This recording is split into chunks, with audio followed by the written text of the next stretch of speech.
할렐루야. 오늘 이 저녁에는 존귀한 사람이라는 제목으로 말씀의 은혜를 함께 나누도록 하겠습니다. 여러분, 오늘이 이제 주일 저녁마다 여러분과 함께 했던 성경 공부의 마지막 날입니다. 기쁘시죠? 아쉬워야 되는데 이제 오늘로써 말라기까지 끝나고요. 이제 광고해 드린 대로 이제 신약은 말씀 대행진을 진행하지 않겠습니다. 그래서 신약은 제가 앞으로 이제 설교를 통해서 조금씩 또 하도록 하겠고요. 오늘 이제 성경 개론 공부 마지막 시간이고, 이제 다음 주일 저녁에는 우리가 성경 퀴즈데이를 하죠. 그리고 그 다음 주일부터는 이제 제가 주일날 저녁에 설교하지 않고 수요일 날에 주중에 수요일 날에 제가 설교를 하면서 이제 고민하고 기도하는 가운데 하나님께서 이제 마음을 주셔서 사도행전의 말씀을 가지고 차근차근, 이게 막 한 장씩 두 장씩 그렇게 가지 않고 단락씩 해서 강해하면서 하나님의 말씀을 함께 수요일마다 나누도록 하겠습니다. 자, 그래서 오늘은 이제 마지막 세 권의 성경책을 우리가 딱 마치고 이제 마침표를 찍어야 되는데요. 세 개가 뭐냐면 에스더, 느헤미야, 말라기 세 권입니다. 새벽에 저와 함께 또 예배를 드리고 또 말씀을 나누고 또 유튜브를 통해서 말씀을 들으시는 분들은 중복되는 부분들이 있을 것이고, 그래서 더 아마 확실하게 알게 될 겁니다. 구약의 마지막 시대죠. 말씀드렸듯이 구약 성경에 실제로 기록된 역사서는 약 주전 430년 동안까지만 기록되어 있습니다. 그리고 430년부터 예수님이 오실 때까지 구체적인 역사의 기록은 성경책으로 기록되어 있지 않고, 대신 다니엘의 계시를 통해서, 묵시를 통해서 그 중간기에 있었던 이 그리스 시대, 그러니까 헬라 시대, 그 시대의 일들을 거의 실제처럼 다니엘이 환상 가운데 보게 돼서 그 환상으로서 중간기에 되어질 이야기들 조금 언급되어지기는 하는 것이죠. 자, 그래서 구약의 마지막 시대에서 가장 중요한 핵심 연대가 뭐냐면 바로 세 번에 걸친 바벨론 포로에서 오늘 오전에 이제 말씀을 드렸던 것처럼 이제 예루살렘으로 귀환하는 겁니다. 이미 말씀드린 것처럼 이스라엘 백성들이 이스라엘이 멸망해서 바벨론의 포로로 끌려갔을 때도 세 차례에 걸쳐서 나누어서 끌려갔잖아요. 돌아올 때도 마찬가지입니다. 세 번에 걸쳐서 나누어서 돌아오는데 한번 보여주시죠. 크게 세 번입니다. 첫 번째는 주전 538년에 수룹바벨을 중심으로 이제 제사장 여호수아와 수룹바벨을 중심으로 이스라엘 백성들이 1차 포로 귀환을 합니다. 약 49897, 그러니까 5만여 명의 이스라엘 백성들이 귀환하게 되죠. 이게 바로 바벨론으로부터 돌아오는 1차 포로 귀환입니다. 이 수룹바벨을 중심으로 돌아와서 제일 먼저 한 일이 뭐냐면, 잘 아시듯이 무너진 성전을 재건하는 일이었습니다. 왜냐하면 성전이 이스라엘 백성의 신앙의 중심이었기 때문이죠. 두 번째는 바로 그 538년 이후에 약 80년의 갭이 있어요. 여러분, 80년의 갭이 있으면 강산이 두세 번은 변하잖아요. 굉장히 이 텀이 오랫동안입니다. 그래서 458년에 이제 에스라, 오늘 우리가 함께 오늘 오전에도 나누었던 그 에스라를 중심으로 돌아오게 되었어요. 그게 바로 바벨론 2차 포로 귀환입니다. 이때 에스라가 학사 겸 제사장이었던 에스라가 이스라엘 민족을 데리고 남자만 약 1700여 명, 그러니까 전체 다 하면 약 9천여 명의 이스라엘 백성들이, 첫 번째는 5만 명이었죠. 두 번째는 9천 명 정도 되었다는 겁니다. 돌아와서 가장 먼저 한 일은 에스라를 중심으로 그들의 어떤 영적인 개혁운동을 펼쳤던 사람이 바로 에스라였죠. 그러니까 수룹바벨이 무너진 성전을 재건하였다면 에스라는 무너진 공동체를 영적으로 다시 재건하는 일을 했던 사람이 바로 에스라였습니다. 그리고 나서 약 14년이 흐른 후에 444년, 우리나라 사람들이 교회 다니는 사람은 안 그렇지만 제일 싫어하는 숫자가 3개나 있는 444년에 느헤미야가 이제 이스라엘 백성들을 데리고 마지막으로 포로에서 돌아오게 되는데, 이게 바벨론 3차 포로 귀환이고, 이 느헤미야가 마지막에 3차 포로로 돌아온 이후에 했던 일이 뭐냐면 바로 무너진 성벽을 재건하는 일이었던 거죠. 자, 그래서 포로 귀환이 이 세 차례에 걸쳐서 돌아오게 되는데, 이걸 조금 더 자세히 하면 이제 마지막에 관련된 것들이 다 나오게 됩니다.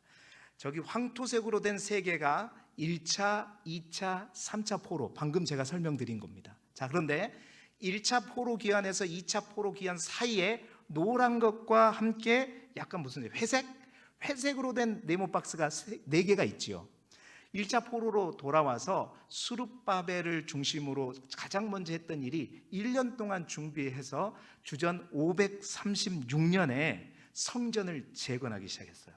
그러니까 성전을 재건했는데, 그 이스라엘 백성들이 성전을 짓고 다시 일어서는 꼴을 못 보는 사람들이 있었어요. 그 사람들이 뭐냐면 저 북쪽에 있는 사마리아 사람들과 함께 근방에 있는 다른 이제 이방인 족속들이 이것을 못 보는 거예요. 방해가 시작됐죠. 그 방해가 있자마자 성전 재건이 멈추게 되었습니다. 멈춰가지고 몇 년 동안 멈췄냐? 16년 동안 멈추게 되었어요. 그래서 536년부터 520년까지 성전 재건이 멈추었습니다. 멈추었다가 그때 성전이 다시 재건하기 위해서 학개와 스가랴가 좀 잘못 그려졌어요. 그 밑으로 가야 됩니다.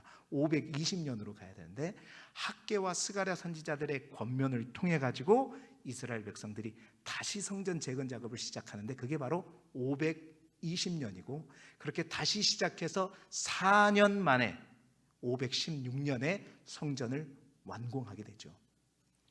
이스라엘 백성들이 이렇게 수룹바벨 성전, 제2성전이라고 하는 성전을 완공했을 때 바사 왕의, 페르시아의 왕이 누구였냐면 다리오 왕이었고, 첫 번째 1차 포로 귀환했을 때는 고레스 원년이었죠. 고레스가 왕이 되었을 때 돌아왔습니다.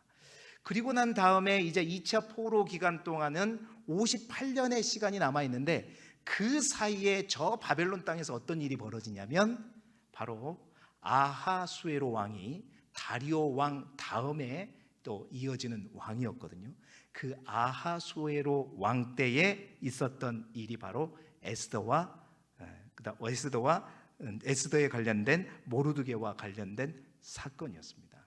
그래서 이 에스더와 모르드게 사건을 통해 가지고 이스라엘 백성들이 말살될 뻔했다가 완전히 구원받게 되죠. 그리고 그때 이스라엘 백성들의 위치가 바벨론 땅, 즉 바사 제국에서 굉장히 높아져 갑니다.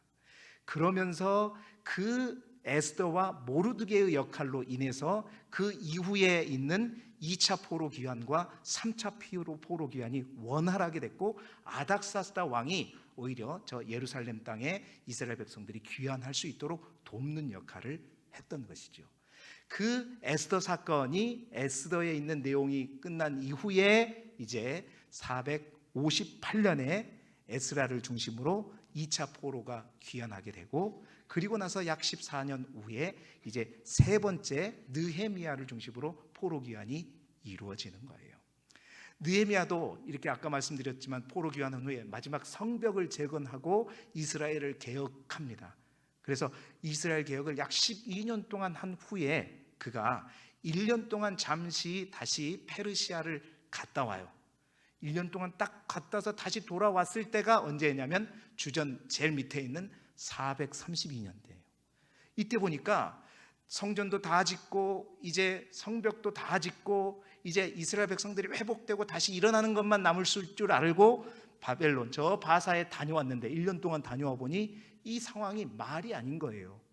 다시 다 원상태로 복귀해버리는 그 상황 속에서 이제 느헤미야가 2차 개혁 운동을 펼쳤던 때가 주전 432년이고, 바로 그 시대 때 누가 함께 일했냐면 바로 말라기 선지자가 같이 일했던 겁니다. 그리고 그 어간에 에스라도 함께 있었는데, 바로 그때 에스라가 뭘 썼냐? 이스라엘의 역사를 다시 편집하면서 새로운 역대기 역사서를 기록하게 된 거죠.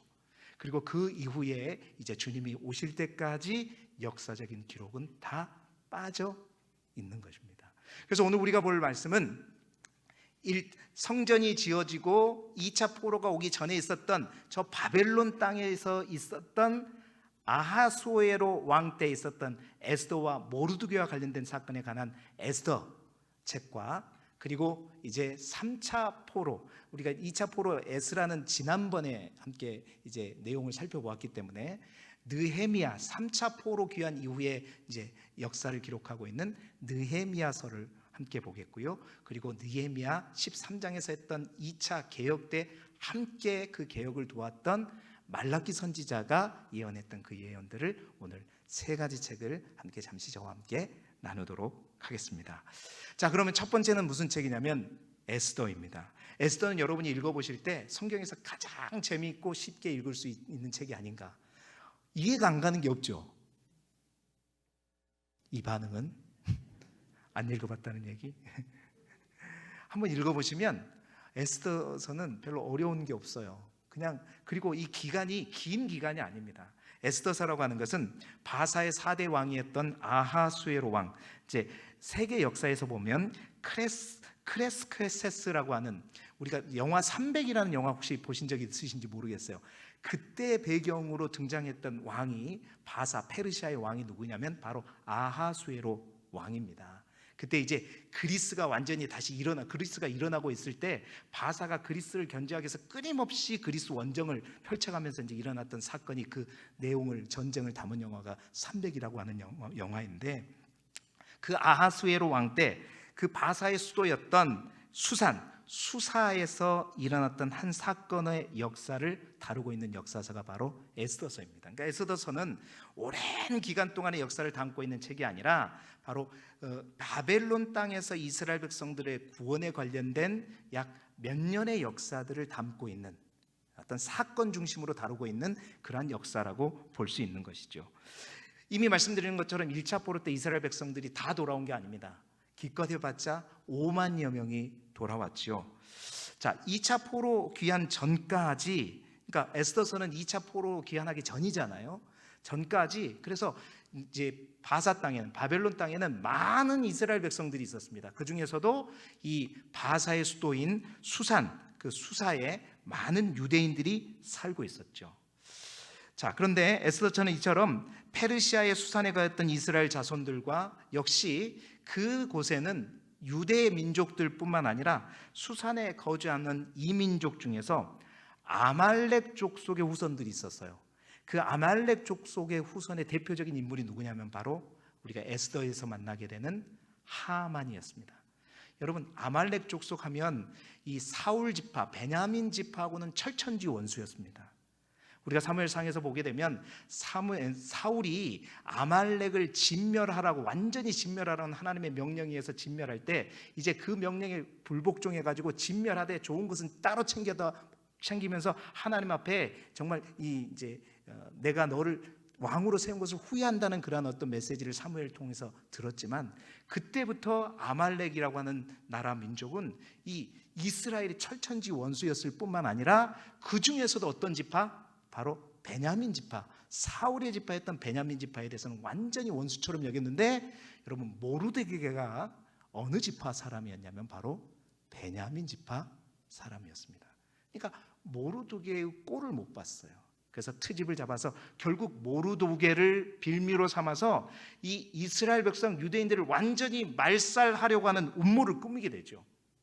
그래서 그는 애초부터 이스라엘 백성들의 씨를 말리려고 했습니다. 그래가지고 이 하만이 이제 그 이스라엘 백성들을 말살하려고 하는 그 갈등 속에서 이제 에스더라고 하는 왕후죠, 유대인 왕후가 하나님 앞에 결단을 하면서 바로 이스라엘 백성들을 구원했던 그 이야기, 그리고 그 여인의 헌신과 그 배후에서 역사하신 하나님의 섭리로 인해서 유대인들이 구원받는 그 역사를 다룬 책이 바로 에스더서라고 하는 내용입니다.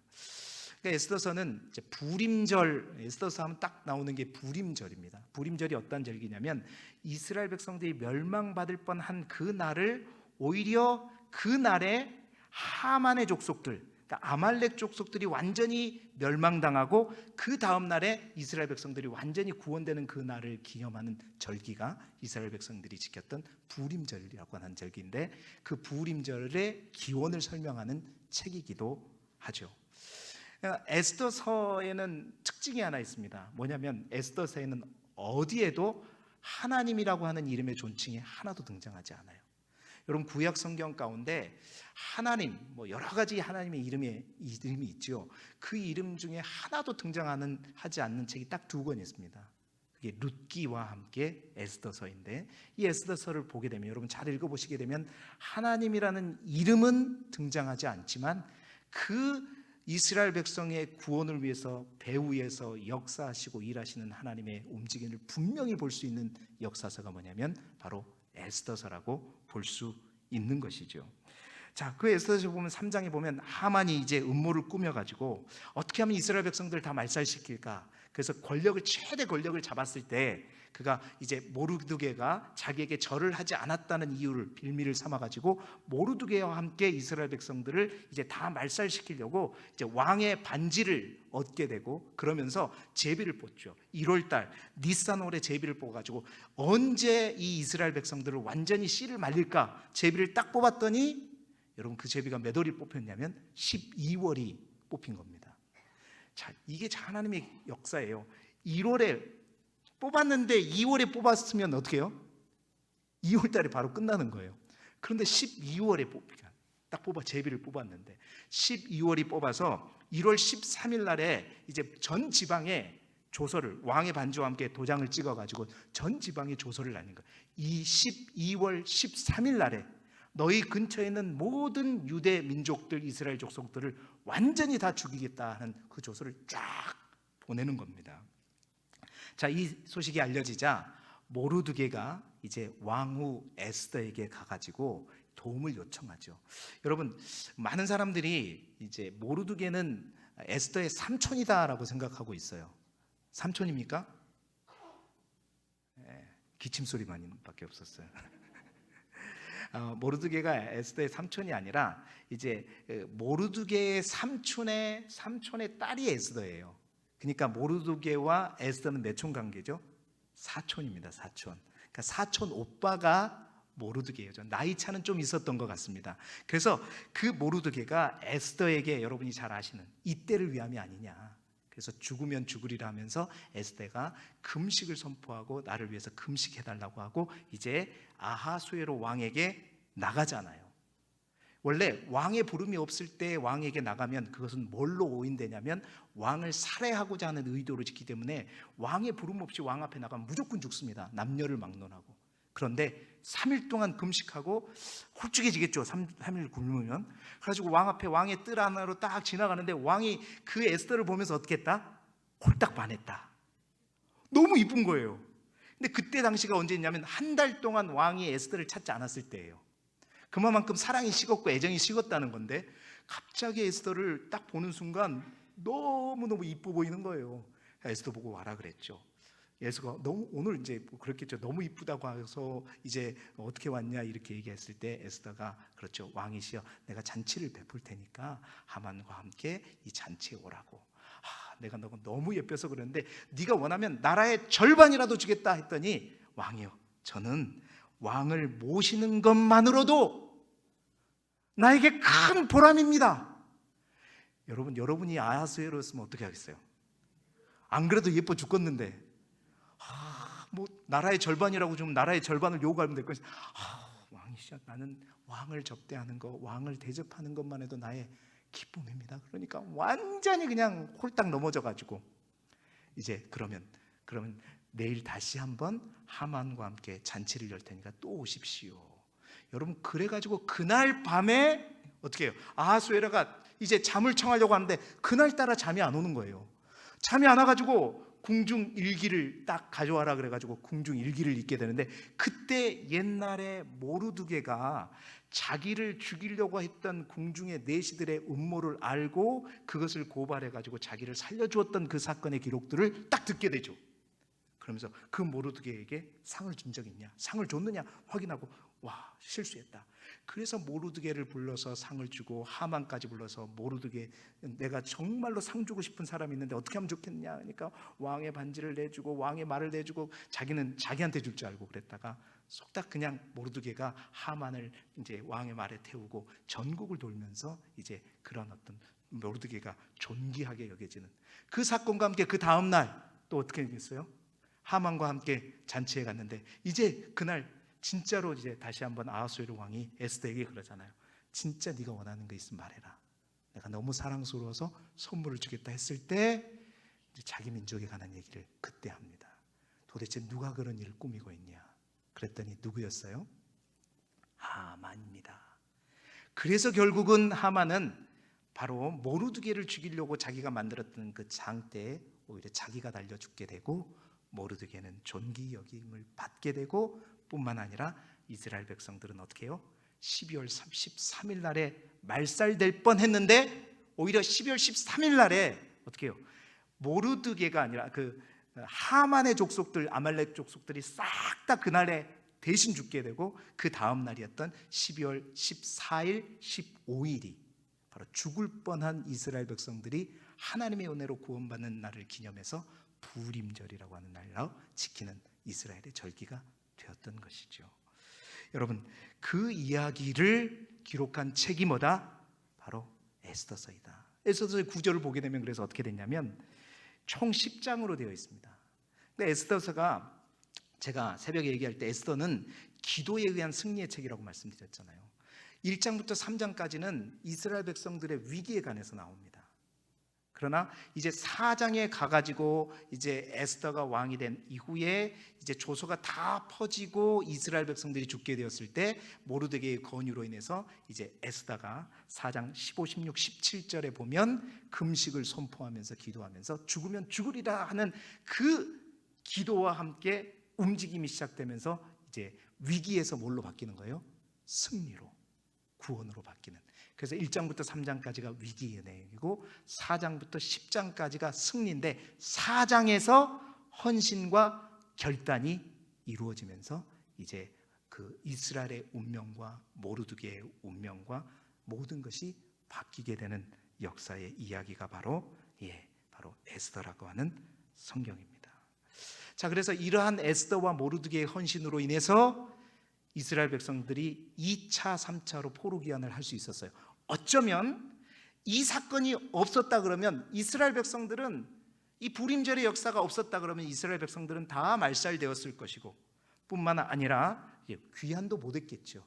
그런데 이러한 것을 통해 가지고 이제 모르드게가, 오늘 우리 읽었던 말씀이죠. 모르드게가 아하수에로 왕 다음으로 총리까지 오르게 돼요. 그러면서 이스라엘 백성들의 터전을 마련해 주고, 그럼으로써 이스라엘 백성들에 대한 선한 어떤 인상들, 그것들로 인해서 이제 그 다음에 이어진 아하수에로 왕 이후에 아닥사스다 왕이 이제 에스라뿐만 아니라 느헤미야를 자기 가까이 두면서 이제 요직에 두고, 그러면서 이제 총독으로 보내고, 그러면서 귀환이 이루어지게 되는 것입니다. 그래서 이제 두 번째 책인 느헤미야를 보게 됐는데요. 그 느헤미야는 이제 3차 포로, 그렇게 해서 두 번째 에스라가 귀환하고 난 다음에 또 이제 14년 이후에 주전 444년에 3차 포로 귀환인 이제 느헤미야가 귀환하게 되는데요. 느헤미야는 주전 444년에 3차 포로로 귀환하게 되는데, 느헤미야도 간단하게 우리가 구조를 통해서 바로 보게 되면 느헤미야는 총 이제 13장으로 13장으로 되어 있는데, 느헤미야를 바라보는 이제 두 가지 방법이 있어요. 개혁을 중심으로 바라보느냐, 아니면 이제 성벽 재건과 개혁으로 나누느냐에 따라서 달라지는데, 이제 가장 쉽게 보는 방법은 개혁을 중심으로 보았을 때 두 번의 개혁을 합니다. 느헤미야는 아까도 제가 서두에 말씀드렸지만 1장부터 12장까지가 1차 개혁이고 13장이 2차 개혁인데, 1장부터 12장은 느헤미야가 444년에 와가지고 제일 먼저 한 일이 뭐라 그랬어요? 성벽을 재건한 거. 성벽을 재건한 이후에 이스라엘 백성들이 에스라를 중심으로 다시 하나님 앞에 기도하며 회개하며 나아갔던 그 종교적인 개혁을 기록했던 그 내용이 1차 개혁, 1장부터 12장이고, 그 다음이 이제 12장과 13장 사이에는 느헤미야가 저 페르시아에 1년간 갔다가 옵니다. 1년간 갔다가 다시 되돌아와 보니까 이스라엘 백성들이 잘하고 있을 줄 알았는데 완전히 그냥 이상해져 버린 거예요. 그때 다시 와서 두 번째 개혁을 한 내용이 13장에 나와 있어요. 조금 더 구체적으로 얘기를 하자면 느헤미야서는 아닥사스다 왕 제20년에 수상궁에서부터 시작하는데요. 예루살렘이 회파됐다는 소식을 듣고 이제 느헤미야가 하나님 앞에 탄식하며 중보기도를 시작해서 아닥사스다 왕의 배려로 느헤미야는 이제 마지막 포로 기한을 이끌게 되는데, 그때 느헤미야가 이제 이 유대 땅의 총독으로 임명을 받아서 아닥사스다 왕의 파견을 받게 됩니다. 자, 느헤미야는 이제 3차 포로로 기한할 때 에스라 일행과, 오늘 오전에 봤던 에스라 일행과는 달리 호위병의 보호를 받으면서 1600km를 걸어왔어요. 아침에 봤잖아요. 에스라는 어떻게 했죠? 에스라 때의 왕이 누구였습니까? 네? 아닥사스다 왕 똑같았죠. 그때 아닥사스다 왕 에스라는 어떻게 했어요? 이미 자신이 하나님 앞에 하나님이 어떤 분인지, 하나님을 찾는 자에게, 또 하나님을 배반하는 자에게 어떻게 하시는 하나님인지 분명히 간증하고 자랑을 했기 때문에, 내가 뭔가 좀 갈 때 대적들과 적군들이 나타났을 때 우리를 도와주는 호위병과 마병과 군사들이 있으면 좋겠다라는 생각을 가졌지만, 아닥사스다 왕에게 가가지고 군대를 내달라는 말을 하기가 어떻게 했다 그래서 부끄러워했다는 거죠.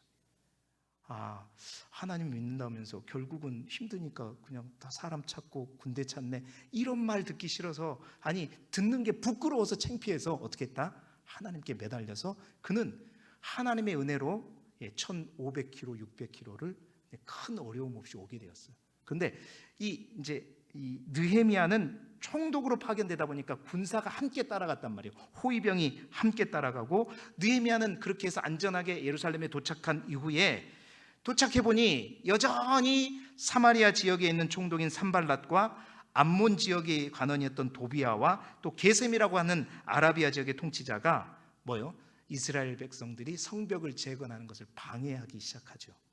그래서 이제 이 느헤미야는 이제 돌아온 날 밤 이제 조용히 사흘 동안 성벽을 쭉 둘러보면서 이제 하나님께서 성벽을 재건해라라고 하는 그 사명을 딱 받게 되고, 아무도 모르는 밤에 일어나서 성벽 재건 준비를 하면서 결국 저 북쪽 문부터 남쪽, 서쪽, 동쪽 순으로 성벽을 이제 다시 재건해 시작하죠. 군대들의 방해가 많았어요. 점점 많아졌습니다. 사마리아 군대가 또 방해했죠. 산발락과, 성경에 보면, 느헤미야서에 보면 산발락과 도비아와 아라비아 사람들과 암몬 사람들과 아스돗 사람들까지 다 방해했단 말이에요.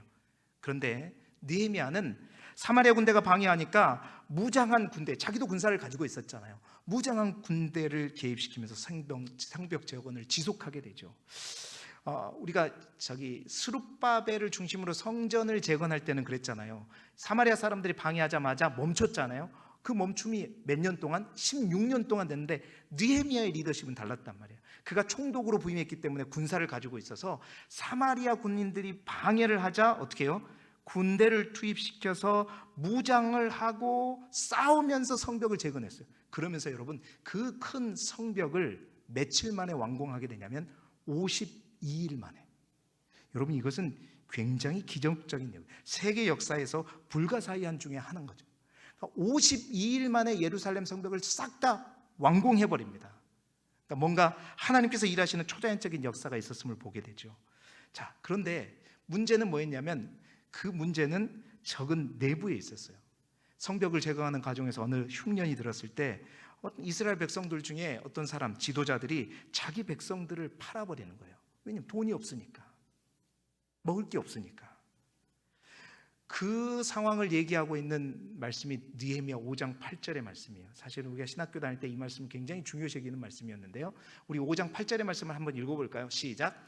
그들에게 이르기를, 우리는 이방인의 손에 팔린 우리 형제와 유다 사람들을 우리의 힘을 다하여 도로 찾았거늘 너희는 너희 형제를 팔고자 하느냐? 더구나 우리의 손에 팔리게 하겠느냐 하며 그들이 잠잠하여 말이 없기로. 여러분, 이 이스라엘 백성들의 포로의 생활 마치고 돌아온 이 이스라엘 백성들이 어떤 사람들입니까?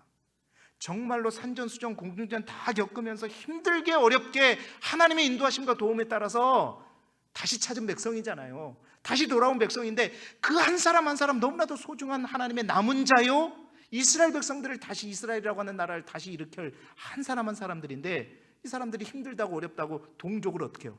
팔아버리는 거예요, 돈 주고. 그래서 이 느헤미야가 지도자들을 혼을 내죠. 그러다 보니까 지도자들이 느헤미야 앞에 가가지고 우리가 잘못했습니다, 우리가 이것에 대해서 책임을 지겠습니다 해서 다시 개혁하고 다시 공사를 진행하면서 이제 결국 52일 만에 성벽 재건을 완전히 완공해버린 이 내용이 바로 1장부터 6장까지의 내용입니다. 그리고 나서 성벽 재건을 완공하고 나서 성을 만들었으니 이제 그 성벽이 쌓여졌으니까 그 성 안에 사람을 거주하게 해야 되는데 그 안에 거주할 사람이 아무도 없는 거예요. 누구도 가고 싶어 하지 않아요. 왜? 먹을 것도 없고 기반이 없기 때문에 다 안 갈라 그래요. 그래서 어떻게 해요? 제비를 뽑아서 누가 들어갈 것인가 제비를 딱 뽑게 되고, 그러면서 이제 에스라가 나타나서 수문 광장에서 하나님의 말씀을 그가 결심한 대로 이스라엘 백성들이 가르치게 될 때 백성들이 울면서 회개하면서 또 하나님 앞에 눈물로 기도하는 그 눈물의 기도의 장면들이 바로 이제 7장, 8장 요 내용에 나오고 있죠. 그래서 7장부터 12장까지는 바로 이스라엘 백성들이 예루살렘에 거주하는 사람들을 제비를 뽑고 그 사람들이 거주하면서 그 속에서 에스라를 중심으로 신앙 개혁을 일으켰던 사건 내용들이 7장부터 12장까지 나와 있는 거예요. 그러고 나서 이제 느헤미야는 어떻게 해요? 바사로 1년간 돌아갑니다. 돌아가고 다시 예루살렘에 대한 소식을 들었던지 이제 총독이라고 하는 인물을 재임명을 받고 다시 돌아와서 예루살렘 땅에 돌아와 보니 여러분, 이스라엘 백성들이 어떻게 됐냐? 완전히 뒤집어져 버린 거예요. 좋은 쪽으로 뒤집어진 게 아니라 완전히 나쁜 쪽으로, 옛날 멸망하기 직전의 모습으로 돌아가 버린 겁니다. 그러한 모습을 바라보면서 개혁했던 그 개혁이 2차 개혁이고, 그게 느헤미야 13장인데 바로 그 느헤미야 13장의 상황이 누가 함께 일했던 때냐면 말라기 선지자가 함께 일했던 때예요. 성전도 지어졌고 성벽도 재건되었고, 이제는 하나님의 말씀을 중심으로, 성전을 중심으로 무너진 이스라엘 모든 벽과 성전이 재건되었으니까 신앙적으로 다시 부흥해서 이제 무너진 이스라엘이 다윗 왕조로 다시 재건되어야 될 텐데 1년 있다가 돌아와 보니까 어떤 상황이 펼쳐졌는가?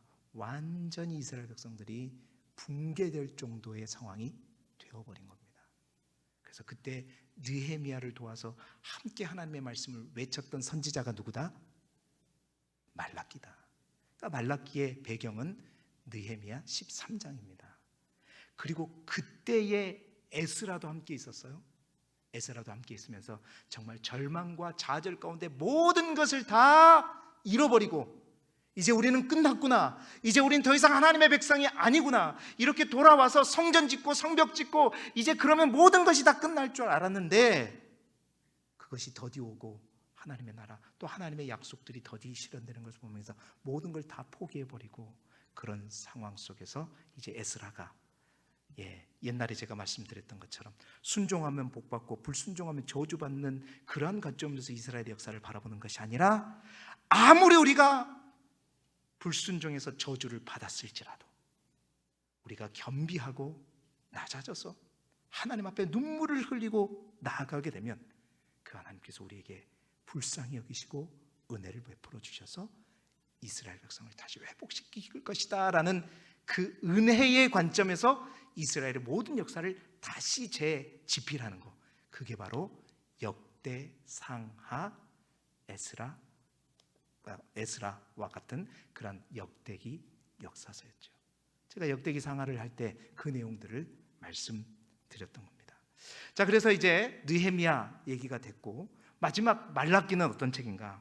말라기의 배경은 아까 느헤미야 13장이었습니다. 느헤미야를 도와서 하나님의 말씀을 전파했던 선지자. 그러니까 모든 것이 이제 다 회복될 줄 알았는데, 금방이라도 회복되고 뭔가 다윗의 왕조가 재건될 줄 알았는데 그러지 않고 다시 이스라엘 백성이 타락하고 옛 모습과 동일한 모습으로 변질되어 가버린 그 상황 속에서 이제 말라기 선지자가 등장한 거예요. 제사장들이 어떻게 타락했냐면 자기 일에 실증이 난 제사장들이 하나님께 바치는 좋은 예물들은 몰래 빼내다가 자기가 가져버리고 나쁜 예물들을 하나님 앞에 드리고 그냥 좋은 것은 다 자기를 위해서 다 가져버리는 것 뿐만 아닙니다. 제사장들이 율법을 집행할 때도 편파적으로 행하면서 백성들에게 빈축을 사게 되었고, 그 당시에 또한 안식일들이 완전히 무너졌어요. 하나님 앞에 지키는 절기가 다 무너지고 버젓이 안식일에도 사람들이 먹고 살기 위해서 이제 장사를 하게 되고, 그러면서 돈이 궁하니까 어떻게 해요? 11조를 내지 않는 거예요. 11조를 내지 않으니까 그 11조를 통해서 생계를 유지했던 레위인들이 삶이 안 되는 거예요. 생활이 안 되는 거예요. 그러니까 레위인들이 다 직무를 벌일 수밖에 없었죠. 또한 백성들은 신앙에 우리가 열심히 하나님을 믿고 이렇게 살아와 봤자 이게 바벨론, 차라리 저 바벨론 땅에 있는 것이 나았지 이 돌아와 봤자 뭔가 된 것도 없고 이러니까 절망과 좌절감에 빠져서 우리가 아무리 신앙을 지켜도 유익이 없다는 풍조가 뿌리를 내린 상태였어요. 그러다 보니까 신앙도 완전히 바닥을 치게 되었고, 그러면서 그들의 삶과 도덕과 모든 것들이 사회와 질서가 다 어지럽혀져 버린 거예요. 그래서 공동체가 거의 무너질 상황에 있었던 겁니다. 이혼이 여기저기서 발생하게 있었고요. 또 그 가운데서 조금 있는 사람들은 약한 동포들을 이용해서 자기 이익만을 챙겼고, 또 가난한 사람들은 가뭄 때문에 또 세금 내기 위해서 밭을 저장 다 폈다가 자녀들과 함께 완전히 노예로 전락하버린, 더욱더 심각해버리는 것은 뭐냐면 이방인들과 이제 통혼을 하는 거, 결혼을 하는 거, 그것으로 인해서 올무가 되고 그렇게 해서 이스라엘 백성들의 우상이 들어오고 그랬잖아요. 절대 그것만큼은, 영적으로 더럽혀진 것만큼은 안 된다고 했는데 그것마저도 무너져 버린 거예요. 그러니까 델토로들어간 거죠. 우리에겐 소망이 없다라고 생각한 겁니다. 이러한 상황 속에서 뭔가 방향성을 찾지 않으면 완전히 붕괴될 뻔한 그런 위험에 빠지게 되었을 때 느헤미야와 함께 이제 말라기 선지자가 하나님의 말씀을 선포하는 겁니다. 그 선포할 때 말라기 선지자가 하나님의 계시를 신뢰할 수 없고 하나님께 순종하는 것이 의미 없다고 생각하는 이스라엘 백성들을 향해서 너희를 향한 하나님의 사랑은 언제나 1500년 동안 우리를 향한 하나님의 사랑은 변함이 없다. 하나님은 항상 한결같으시고 한결같이 우리를 사랑하시고 우리를 주목하시고 우리를 일으키신 분이 하나님이지, 하나님이 문제가 아니라, 지금도 하나님이 문제가 아니라 우리의 문제다.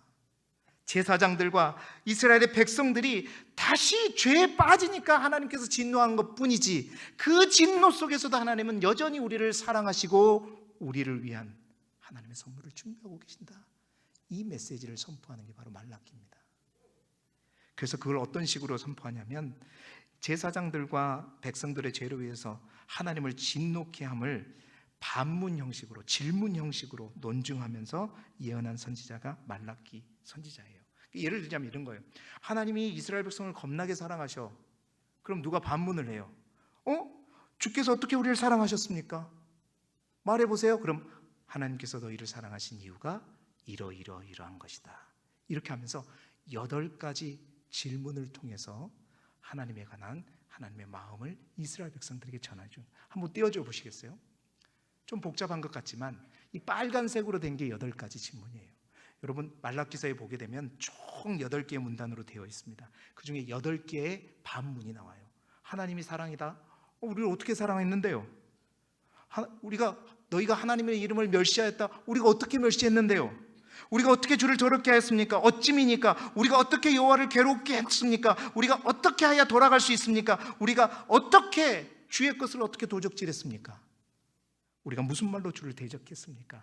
이러한 질문과 그 질문에 대한 확인의 방식으로 예언을 했던, 특별한 형식으로 예언을 했던 선지자가 바로 말라기 선지자였습니다. 자, 그래서 이 말라기 선지자는 결국은 어떻게 4장 2절에 우리가 잘 아는 말씀 있잖아요. 내 이름을 경외하는 이에게 어떤 해가, 공의로운 해가 떠올라서 치료하는 광선을 비추게 될 것이다 예언하면서 결국은 너희를 향한 하나님의 사랑은 여전하고, 이제 비록 너희가 지금 불순종해서 이렇게 타락했지만 너희를 위해서 하나님은 공의로운 해가 반드시 떠오르게 할 것이고 너희를 치료하기 위한 놀라운 하나님의 치료의 강선을 비춰줄 것이다 얘기하면서 바로 우리를 위해서 이 땅에 오실 예수 그리스도를 대망하면서, 그리고 그 예수 그리스도 앞에서 선지자의 소리로 나올 엘리야 곧 세례 요한이 올 것이라는 것을 예언하면서 구약의 모든 예언서와 성경이 마치게 되는 겁니다. 그 이후에 이제 400년 동안 중간기를 통해서 이제 아무런 역사의 일 조용히 이제 가다가 이제 AD 1년 예수 그리스도가 세례 요한의 예침과 함께 그리스도 예수가 이 땅에 오시게 되는 것이죠. 자, 시간이 없어서 바삐 설명하다 보니까 여러 가지가 빠져 있습니다. 하지만 부족한 것은 새벽 시간을 통해서 나누기로 하고요. 예수 그리스도가 오기 전에 구약의 마지막 역사 속에서 하나님께서 핵심적인 여러 인물들을 통해서 이스라엘 백성들을 향한 하나님의 마음을 보여주셨고, 하나님으로부터 세움을 받는 이들은 충성되게 그 일들을 감당했어요. 마지막 그 시기 때 대표적인 하나님께서 사용하셨던 인물들, 여러분 첫 번째는 누구냐면 스룹바벨, 예수와 그들을 통해서 하나님은 무너진 이스라엘 백성들의 성전을 지으셨죠. 또 한 사람이 누구입니까? 에스라입니다. 에스라를 통해서 무너진 성전뿐만 아니라 무너진 공동체를 영적으로 신앙적으로 세우기 위해서 에스라를 보내주셨고 에스라를 사용하셨고, 뿐만 아니라 세 번째는 그들의 삶의 터전인 예루살렘 성벽을 재건하기 위해서 누구를요? 느헤미야를 불렀어요.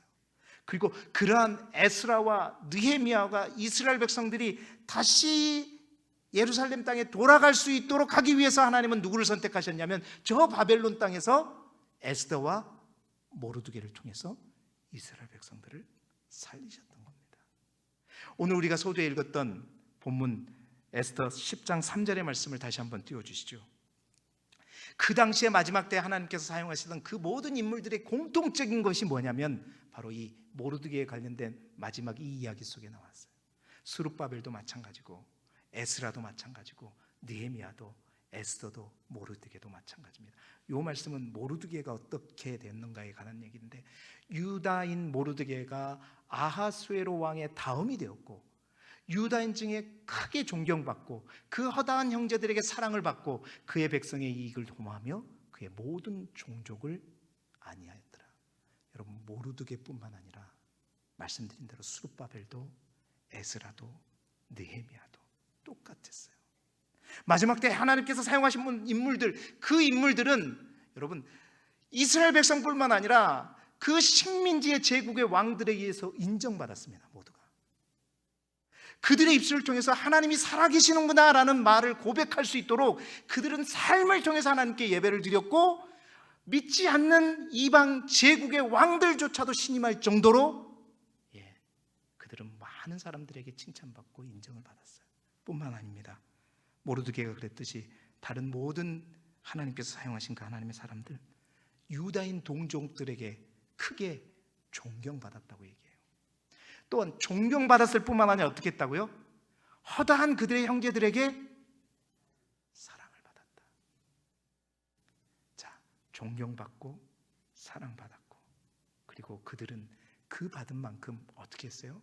그 백성들의 이익을 위해서 그의 모든 인생과 삶과 시간과 모든 것을 다 바쳤고 모든 종족들을 지키고 보호했던 사람.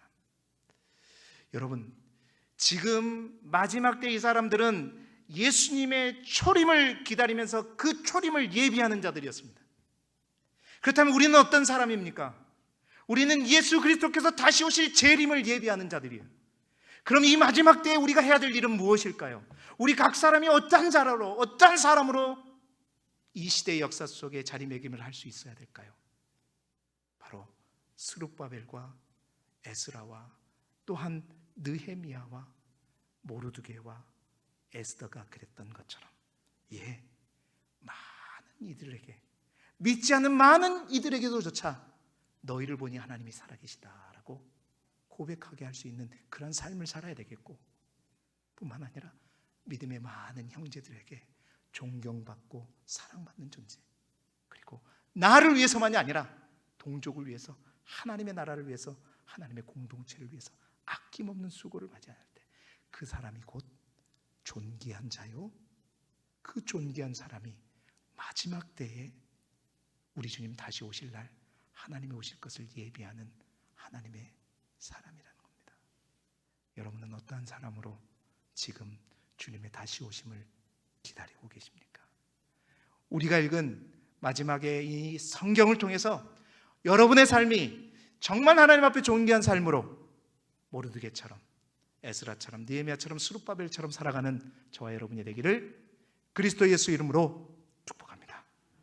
기도드리겠습니다. 하나님 아버지, 많은 것이 무너져가는 이 시대, 무너진 많은 것들을 하나님의 이름으로 다시 세워야 하는 우리 모두가 오늘 주신 말씀대로 스룹바벨처럼, 에스라처럼, 느헤미야처럼, 에스더와 모르드게처럼 하나님의 사명에 충성되게 헌신함으로 가정을 살리고 교회를 살리고 나라와 민족을 살리는 믿음의 사람, 존귀한 하나님의 사람들로 세워 주시옵소서.